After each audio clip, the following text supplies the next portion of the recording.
하나님 말씀을 봉독하겠습니다. 오늘 시편 65편 1절로 4절 말씀, 시편 65편 1절로 4절, 구약 성경 847페이지 말씀을 제가 봉독하겠습니다.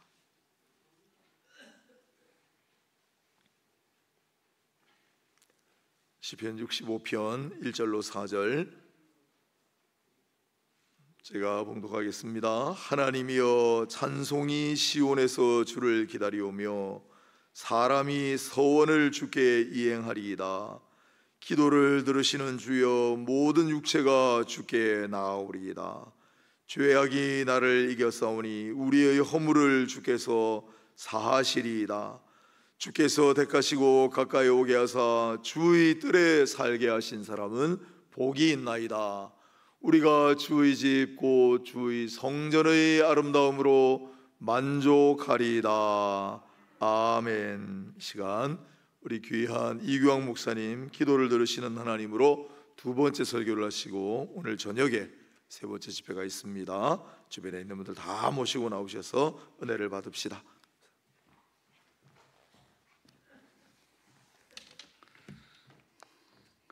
할렐루야. 기도드리겠습니다. 하나님 아버지, 은혜를 감사합니다. 또 오늘 하루의 생명을 연장해 주시고 그것만이 아니라 저희들의 영혼을 강건케 하기 위해 죄전으로 이 새벽에 깨어 인도하심을 감사합니다. 예물을 드렸습니다. 목사님의 축복의 기도가 있었습니다. 다 응답해 주시고 우리 성도들이 영적으로 부요하게 하시고 기도의 용사들이 되게 하시고 이 새벽에 말씀을 듣고 기도할 때 기도를 들으시는 주님께서 응답해 주옵소서. 어떻게 하면 저희들이 바른 기도를 할 수 있는지 깨우쳐 주옵소서. 예수님의 이름으로 기도 올리옵나이다. 아멘. 오늘 말씀의 이해를 돕기 위해서 여러분, 예수 믿는 사람이 남을 미워하거나 남을 얄미워하고 남을 비판하면 안 되죠. 그렇죠? 그런데도 불구하고 목사인 제가 때때로 얄미운 생각이 들을 때가 있습니다. 그러면 안 되는데 어느 때일까요? 제가 알고 있는 사람 중에서 아주 친한 사람, 이름은 알지만 몇 번 만났지만 별로 친하지 않은 사람, 그리고 제가 상대하고 싶지 않은 사람, 뭐 이런 세 종류로 나눌 수 있는데, 친한 사람의 가정에서 무슨 애경사가 있을 때 부고가 오거나 청첩장이 오면 반드시 찾아가죠. 근데 평소에 전화 한 통 없고 별로 만나지도 않고 그냥 막연히 알고만 지내는데 어느 날 카톡이 왔어요. 청첩장이 왔어요. 부고가 왔어요. 그걸로 끝나지 않고 그 밑에 은행 구자가 왔어요. 여러분 많이 경험하시죠? 그 무슨 얘기예요? 오지 못하면 뭐 하라고요? 조의금 내라고, 축금 내라고. 어떻게 보면 너무 얄미운 생각이 들어갈 때가 있을 거예요. 제가 무슨 이야기를 하려고 할까요? 무슨 말씀을 전하려고 할까요? 우리가 예수를 믿으면, 예수를 믿기 전에는 죄와 허물로 죽었던 우리, 하나님과 원수되었던 우리가 영접하는 자, 곧 그 이름을 믿는 자들에게는 하나님의 자녀가 되는 권세를 주셨다. 하나님과 멀었던 우리가 하나님과 친밀해진 거예요. 하나님과의 관계가 새로워진 거예요. 서로 남남이었던 사람이 서로 사랑을 해서 부부가 된 것처럼. 그런데 그 부부가 사랑해서 부부가 되었음에도 불구하고 때때로 관계가 틀어지면 제일 먼저 나타나는 게 뭐예요? 대화가 끊어지는 거예요. 요즘은 문자로 밥 먹어요. 말을 안 해요. 문자로 상처를 놨어요. 그리고 자기는 자기 방에 들어가는 거예요. 이렇게 대화라는 것은 상대방과의 관계를 친밀하게도 하고 대화를 안 하면 멀어지게도 한다. 기도는 하나님과의 대화이다. 기도는 호흡이다. 그런 얘기를 우리가 많이 들었을 거예요. 그러므로 몸이 약해지면 호흡이 약해지듯이 내 영적인 상태가 연약해지면 제일 먼저 나타나는 징조가 기도 횟수가 줄어들고 기도가 짧아지고 기도를 안 하게 되어지는 거예요. 여러분, 이건 굉장히 위험한 거예요. 사람의 생명에 있어서 물보다 더 중요한 게 호흡인데 호흡이 약해진다, 호흡이 끊어진다. 그건 죽음이. 영적으로도 마찬가지인 거예요. 많은 교인들이 있지만 주의를 안 지켜요. 관계가 멀어진 거예요. 주일은 잘 지켜요. 새벽에 기도를 하지 않는 거예요. 하나님과의 관계가 뭐가 문제가 생기기 시작한 거예요. 여러분, 연애할 때 보면 쓸데없는 거 가지고 만나고, 만나면 그렇게 오랜 시간 대화하고 도대체 무슨 얘기가 할 게 그렇게 많은지, 이 사랑의 친밀도가 대화로 증명이 되듯이 우리 그리스도인들이 하나님과의 관계는 이 기도를 통해서 이 사람이 하나님과 긴밀한가, 이 사람 믿음이 건강한가, 그런 것들이 입증되어진단 말이에요. 잘 알면서 왜 우리는 항상 기뻐하라, 쉬지 말고 기도하라, 범사에 감사하라, 이게 하나님의 뜻이라고 했는데, 그리스도 예수 안에서 너희를 향하신 뜻이라고 했는데, 주의 뜻대로 살게 주옵소서라고 기도는 열심히 하는데 왜 우리가 기도를 쉬는가? 기도를 쉬는 게 죄를 짓는 거라고 성경은 말씀했는데 왜 기도를 쉬는가? 그 이유는 뭘 거예요? 하나님이 내 기도를 들으신다라는 확신이 없기 때문인 거예요. 하나님이 내 기도를 들으실 뿐만 아니라 내가 기도한 것을 반드시 기억하신다. 그리고 때가 되면 가장 좋은 것으로 응답하신다. 이 확신이 있으면 기도를 억지로 하는 게 아니고 자원해서 하게 될 것이고 하나님 앞에 늘 기도하게 될 것이죠.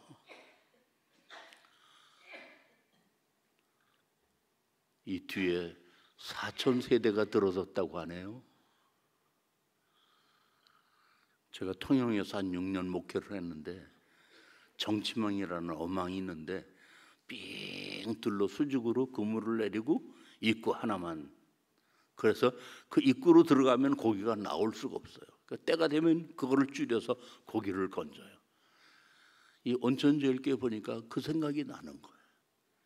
이 아파트 들어가는 입구에 딱 교회가 이렇게 아름답게 세워져서 틀림없이 예수 믿는 사람들이 이 아파트에 입주한다면 이 교회는 한 번쯤 올 수밖에 없는 곳, 영적인 정치망을 쳐놨는데, 그러면 들어왔던 고기가 나가지 않게 하려면 교회가 준비해야 될 게 뭘까? 여름에는 시원하고 겨울에는 따뜻하고, 옛날에는 은행이 그랬어요. 그래서 별로 할 일도 없으면서 더우면 은행을 찾아갔듯이 영적으로 추운 겨울이 오고 있어요. 어디를 가도 그 영혼을 따뜻하게 할 곳이 없어요. 인간관계가 점점 잘못되어 가고 있어요. 정말 마음을 쏟아놓고 깊은 대화를 나눌 대상이 없고 점점 사람들은 군중 속에서 고독해져 가고 있어요. 그럼 교회에 한번 가볼까? 라고 이 교회를 나왔을 때 여러분에게 부탁을 드리는데 꼭 아는 척 하세요. 반가운 척 하세요. 우리가 아파트 문화에서 익숙하다 보니까 뭐 아래집 살아도 전혀 눈 인사도 하지 않고 얼마나 우리가 쌀쌀하게 되어가는, 교회도 그러기가 쉬워요.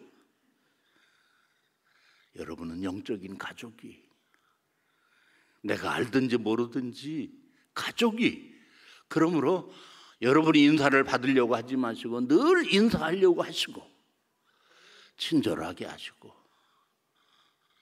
웃는 얼굴에 침 뱉지 못해요. 요즘 교회들이 얼마나 냉정해 가고 있는지 몰라요. 그러나 이 온천제일교회는 영적으로 여름에는 에어컨을 준비하시고 겨울에는 난방기를 준비하셔서 이 추운 영혼들이 이곳에 와서 위로함과 따뜻함을 느낄 수 있는 것은 뭐예요? 여러 성도들이 영적인 분위기를 만들어 가야 된다. 그 중에 제일 중요한 게 바로 이 교회를 기도의 난방을 피워 올려야 된다라는 거예요. 교회 분위기라는 게 있어요. 음식점도 마찬가지고 어디도 마찬가지고 가정도 마찬가지고 분위기라는 게 있어요. 이 공기는 난방기로 데울 수 있는지 모르지만 영적인 냉기는 오직 기도로만 데울 수 있는 거예요. 교회를 가리켜서 뭐라고 그래요? 예배의 당이라고 해요. 왜 이 교회를 세웠어요? 하나님께 예배드리기 위해서. 예배가 없으면 교회당이 아닌 거예요. 예배를 위해서. 그런데 이 교회에 또 하나의 별명을 붙이셨어요. 만민이 기도하는 집이라고. 기도하지 않으면 이 교회는 있을 필요가 없는 거예요. 예배드리지 않으면. 그런데 현대교인들은 점점 어떻게 해요? 예배가 소홀해지고 예배를 참석해도 기도가 없고 결국 그러니까 교회는 점점 영적으로 싸늘해지고 있는 거예요. 이 온천제일교회 꼭 한번 이 아파트에 사는 사람들이 오후 하면서 꼭 들릴 수밖에 없는 입구에 세워진 이 교회, 여러분이 진정 이 교회가 부흥되길 원한다면 전도하기 전에 먼저 이 교회를 영적으로 따끈하게 데워놓으라.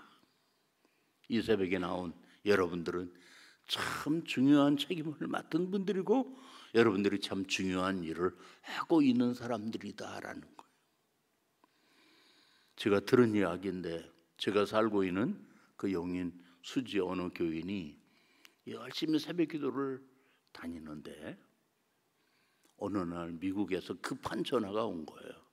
유학 간 딸이 고속도로를 달리다가 차가 뒤집어졌는데 그 딸이 뒷좌석에 있었어요. 그래서 뒤집어졌지만 무사히 그 딸이 살았어요. 언제 그런 사고가 있었니? 바로 그 집사님이 새벽에 나와서 기도할 때, 그때가 바로 그 딸이 사고를 당했지만 위기에서 구출을 받았을 때다. 그 집사님은 딸을 위해서 기도한 그 기도는 머나먼 미국과 한국이지만 이게 바로 이어진다고 하는 사실을 깨달은 거예요. 기도를 들으시는 주여, 주께 나와서 기도한다는 게 이게 얼마나 큰 축복이라는 사실을 여러분은 잊지 마시고 꼭 기도하시기를, 기도의 대열을 만드시기를, 기도의 용광로의 불을 피우시기를 주님의 이름으로 축원합니다. 찬양대가 연습을 할 때 반드시 노래집을, 찬양집을 들고 악보를 보듯이 우리가 기도하기를 원한다면 성경을 반드시 읽어야 됩니다. 시편은 성경 한가운데 있습니다. 150편 가장 깁니다. 그런데 이 가운데 73편이 다윗의 기도, 다윗의 기도, 다윗의 기도라고 기록이 되어 있습니다. 여러분, 다윗은 왕 가문에서 태어나지 않았어요. 자기 아버지조차 그를 별로 중요하게 생각하지 않았던 막내 중에 막내였어요. 양측이었어요. 어떻게 그가 그렇게 위대한 왕이 되었을까? 하나님의 은혜죠. 그 다윗이 하나님의 은혜를 늘 지속적으로 유지하는 방법이 무엇이었는가를 이 시편을 통해서 보면 73편이 다윗의 기도야. 그 기도는 청첩장처럼 부고처럼 꼭 내가 필요할 때만 하나님 도와주세요라는 그런 청구문을 올리는 기도만 한 게 아니라 평안할 때는 하나님 앞에 너무너무 감사하면서 여호와는 나의 목자시니 영광을 하나님께 돌리고, 남 모르는 죄를 지었을 때는 사람들이 모르니까 의로운 척하지 않고 하나님 앞에 자기 실수 허물을 내놓고 요가 적시도록 눈물을 쏟으면서 회개의 기도를 했던 시편 51편의 회개. 하나님을 믿고 의지하지만 아무에게서 도움을 받지 못하고 친했던 사람들을 배신하고 억울한 일을 당할 때 마치 하나님이 나를 버리신 것처럼 그렇게 생각이 되어질 때도 어찌하여 하나님이 나를 버리십니까? 그렇게 기도하면서도 하나님을 떠난 게 아니라 다시 하나님을 붙들고 의지하는 그 시편의 기도. 이 시편의 기도는 다윗의 일상을 어떻게 살아갔는가, 기쁠 때는 어떻게 살아갔고 슬플 때는 어떻게 살았고 범죄했을 때는 어떻게 살았는가, 그의 일상을 적나라하게 드러내 보여주고 있어. 아름다운 시예요. 시편을 읽으세요. 시편을 낭송하세요. 저도 요즘 이제 그 이야기를 듣고 실천하려고 하는 것 중에 하나가 곽선희 목사님이 그렇게 한다고 하더라고요. 시편을 서서 읽는다는 거예요. 소리를 내서 서서.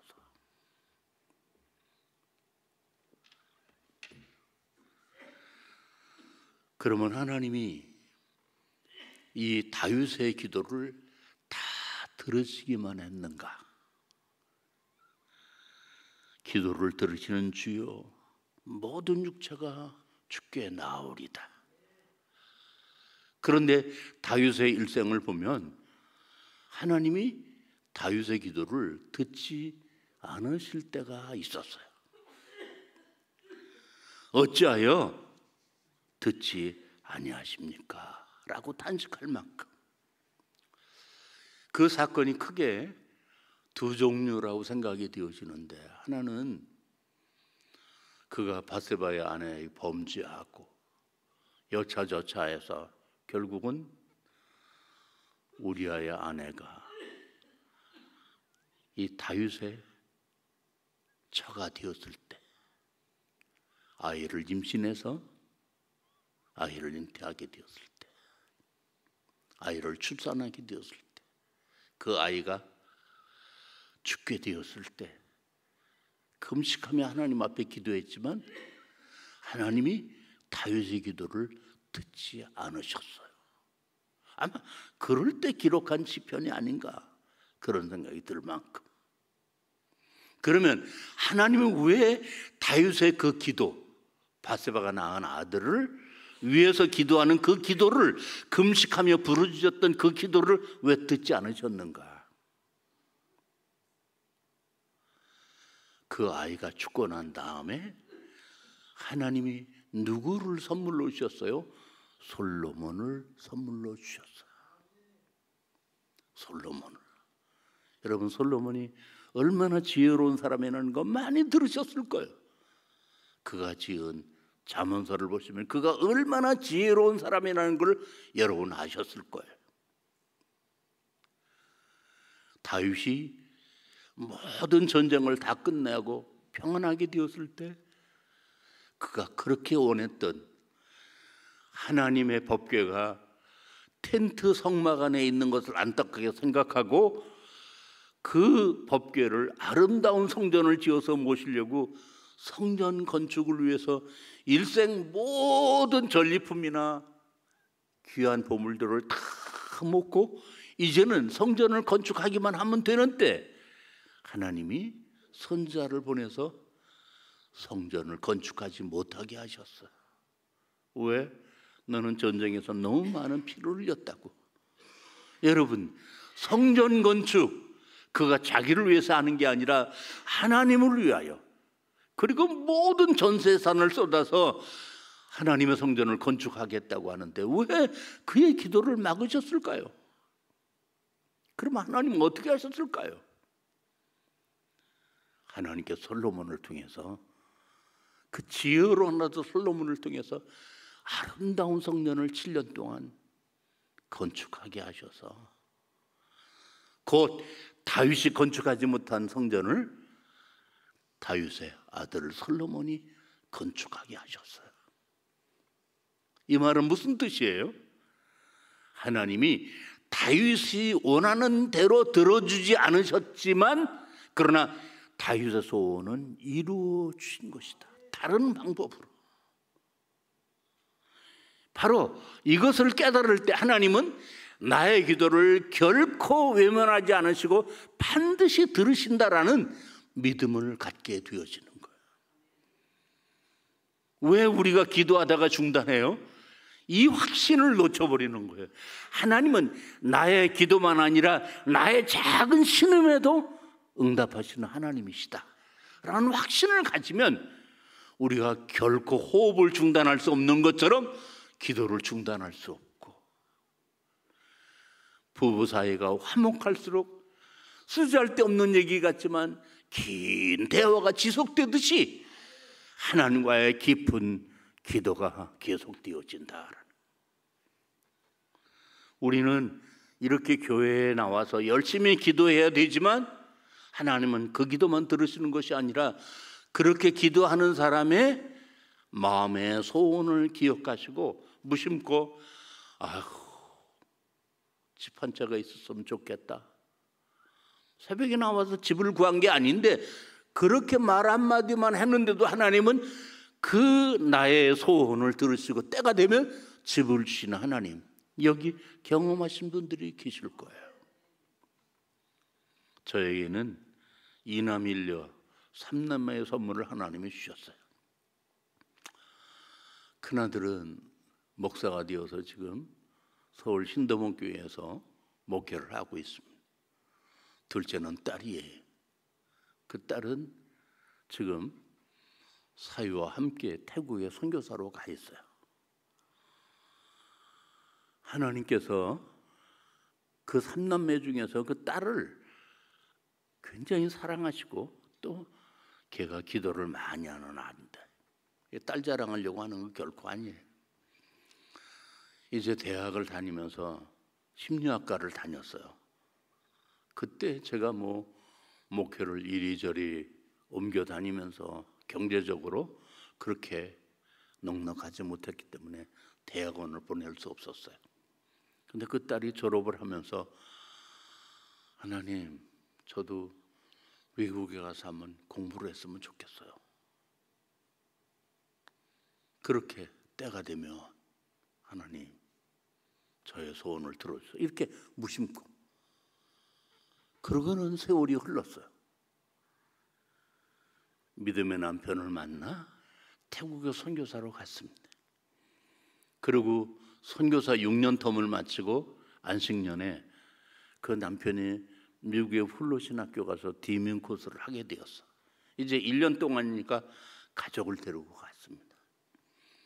그 사위가 목회학 박사학위를 마치고 이제 선교지로 귀임을 하는데 그 훌로신학의 석좌 교수인 박기호 교수님이라는 분이 저하고 신학교 동창인데 저희 딸을 유심히 지켜보았고 그 선교사님의 사모님이 상담학 박사인데 저희 딸과 함께 외국에서 훌로로 유학을 오는 학생들의 가족 사모들을 함께 성경 공부를 하면서 그들을 섬기는 일을 그 사모님이 했는데 저희 딸이 도와줬어요.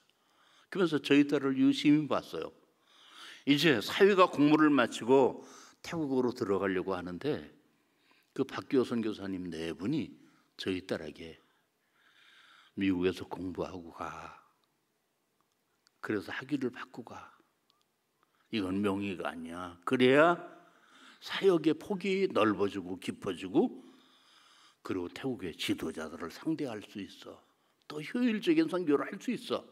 그렇게 설득해서 그 박교 선교사님이 GMS에 가서 선교지를 옮겨주고 파송교회 가서 담임 목사님에게 제가 봤을 때 이게 미국에 정착하려고 하는 사람이 아니고 제가 추천을 해서 공부를 더 시켜서 선교지로 보내려고 하니까 좀 당회에다가 부탁을 해서 미국으로 유학을 할 수 있는 기간 동안 유예를 좀 시켜주도록.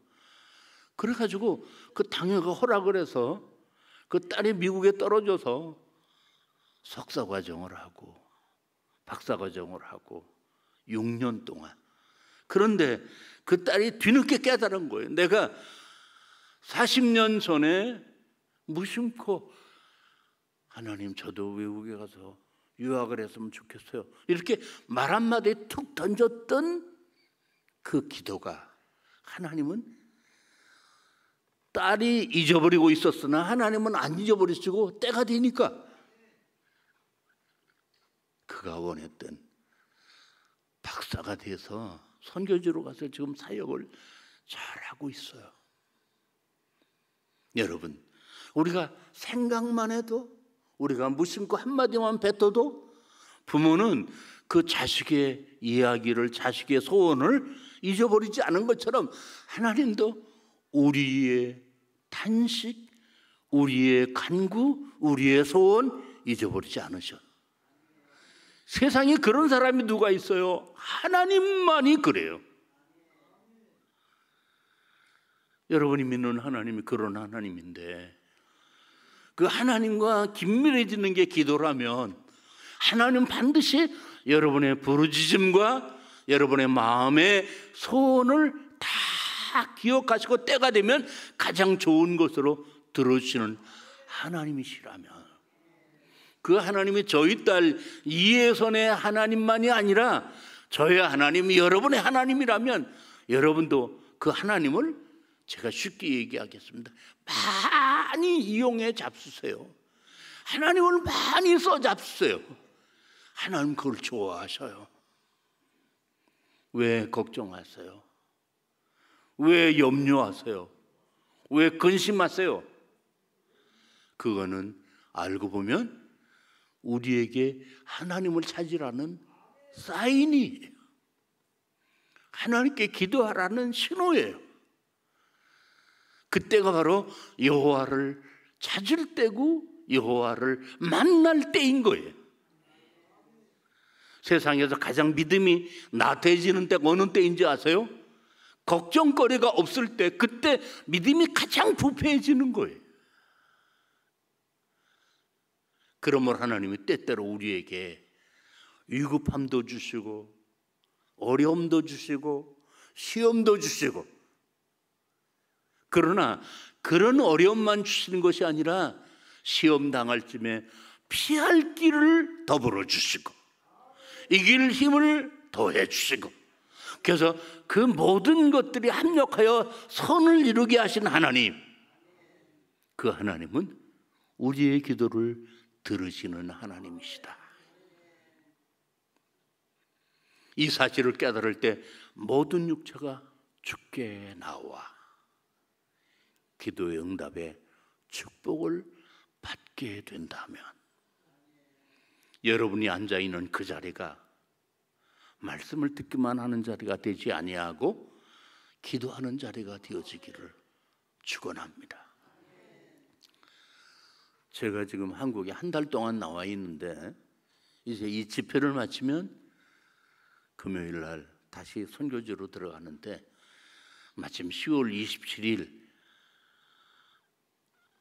여의도에서 광화문에서 서울역에서 전국교회가 모여서 기도한다고 하는 그 동성애 반대 기도회에 제가 참석을 했어요.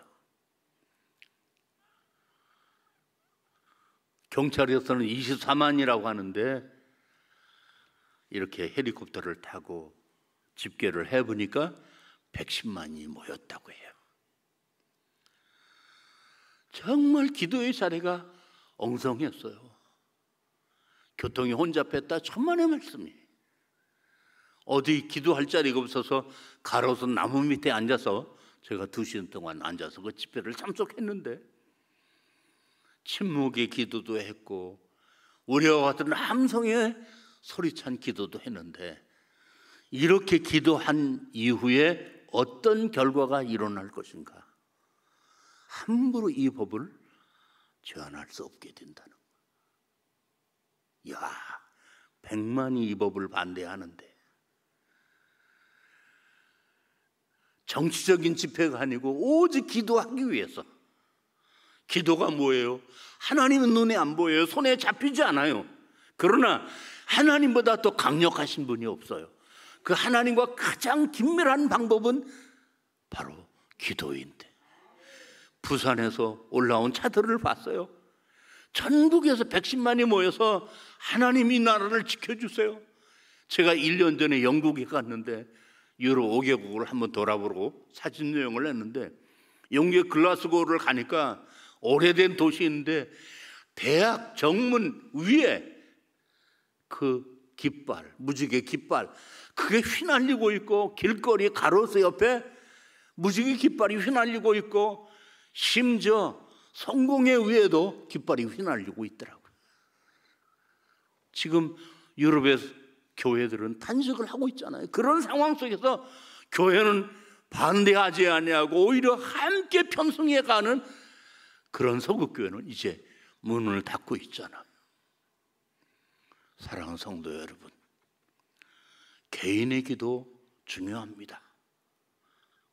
하나님과의 깊은 관계입니다. 두세 사람이 모여서 기도하는 거 하나님이 결코 외면하지 않으신다고 했습니다.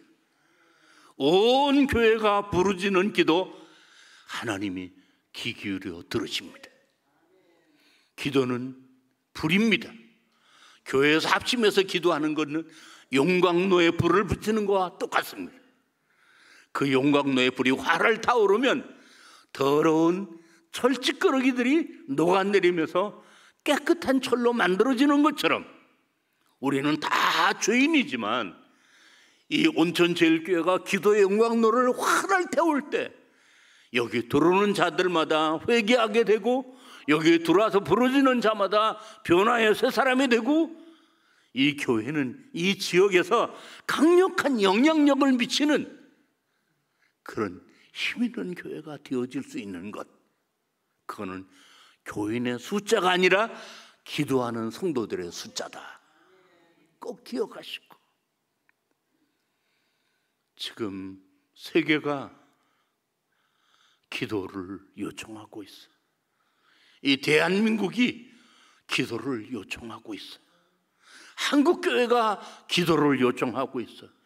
가정들마다 기도를 요청하고 있어요. 여러분이 세계를 위하여 기도하시고, 나라 민족을 위하여 기도하시고, 그리고 교회를 위하여 기도하시고, 특별히 이 새 예배당을 짓느라고 굉장히 고생하신 목사님, 저는 이 예배당을 보면서 저희 교회도 3,000석이었어요. 리모델링을 해서 조금 줄여가지고 이제 2,700석을 만들었는데 저희 교회는 굉장히 큽니다. 그 예배당이 오래돼가지고 48억을 들여서 교회 설립 50주년 기념으로 리모델을 해서 지금도 20년이 지났어도 새 예배당 같아요. 얼마나 1년 동안 제가 그 리모델을 하는데 애를 썼는지 몰라요. 그런데 지나고 보니까 예배당을 짓는 것보다 더 어려운 게 예배당을 채우는 일이더라고요. 아니, 장로님들이 기도할 때마다 주여 빈자리가 없게 해 주옵소서, 10,000명이 모는 교회가 되게 해 주옵소서, 기도할 때마다 그 저 들으라고 기도하는 것 같아서 얼마나 부담이 되는지 몰라요. 목사님, 이해가 되시죠? 예. 예배당 짓는 것보다 더 어려운 일은 뭐예요? 예배당을 채우는 일이에요. 이게 어찌 목사님 혼자 일이겠어요? 여러분이 목사님을 위하여 기도로 미루세요. 목사님 걱정하지 마세요. 우리가 기도하고 있어요. 기도에 적극적인 후원자가 됐어요. 여러분의 그 뜨겁게 기도하는 모습이 목사님의 마음을 감동시키고 목사님을 더욱 성령 충만하게 만드는 원동력이 되어집니다. 예배당은 넓고 아름답고 깨끗한데 냉랭하다. 혼자 나와 기도하면 무서운 생각이 든다. 그런 예배당 절대로 되지 마시고 언제 와봐도 기도하는 사람이 있는 예배당. 기도에 많은 프로그램을 만들었어요. 이 교회가 식지 않도록 반드시 하나님이 이렇게 예배당을 아름답게 건축하게 하실 때는 하나님이 예배당을 통해서 무언가 큰 일을 하시려고 준비해 주신 거라는 사실을 믿고 기도하시기를 바랍니다. 기도를 들으시는 주여, 그분을 만나시기를 바랍니다. 그분을 붙드시기를 바랍니다. 그래서 놀라운 응답을 받으시는 복된 성도들이 되기를 주 예수의 이름으로 축복합니다. 축복합니다. 기도드리겠습니다.